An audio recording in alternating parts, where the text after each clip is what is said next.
വിശുദ്ധ ഗ്രന്ഥത്തെയും ക്രൂശിതരൂപത്തെയും സാക്ഷിയാക്കി പെറുവിന്റെ പ്രസിഡന്റായി തിരഞ്ഞെടുക്കപ്പെട്ട കെയ്കോ സോഫിയ ഫുജിമോറി സത്യപ്രതിജ്ഞ ചെയ്തു. ദൈവത്തെയും മാതൃരാജ്യത്തെയും വിശുദ്ധ ഗ്രന്ഥത്തെയും സാക്ഷിയാക്കി 2026 മുതൽ 2021 കാലയളവിലേക്ക് രാജ്യം തന്നെ ഏൽപ്പിച്ചിരിക്കുന്ന റിപ്പബ്ലിക്കിന്റെ പ്രസിഡന്റ് എന്ന പദവി വിശ്വസ്തയോടെ നിർവഹിക്കുമെന്നാണ് കെയ്കോ സോഫിയ ഫുജിമോറി സത്യപ്രതിജ്ഞ ചെയ്തത്. പെറുവിയൻ ജനതയുടെ സാംസ്കാരികവും ധാർമ്മികവുമായ രൂപീകരണത്തിൽ കത്തോലിക്ക സഭയുടെ പ്രാധാന്യം അംഗീകരിക്കുന്നുവെന്ന വാചകവും അവർ ഉയർത്തിപ്പിടിച്ചിരുന്നു.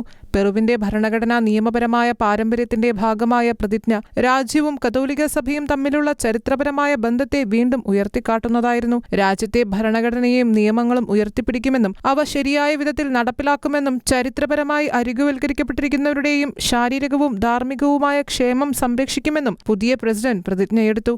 രാജ്യത്തെ അഭിസംബോധന ചെയ്തുകൊണ്ട് നടത്തിയ ആദ്യ പ്രസംഗത്തിൽ വിനയത്തോടെയും മാതൃരാജ്യത്തിന്റെ വിധിയിൽ പൂർണ്ണ ഹൃദയത്തോടെയും വിശ്വാസത്തോടെയുമാണ് താൻ അധികാരമേൽക്കുന്നതെന്ന് ഫുജിമോറി പറഞ്ഞു.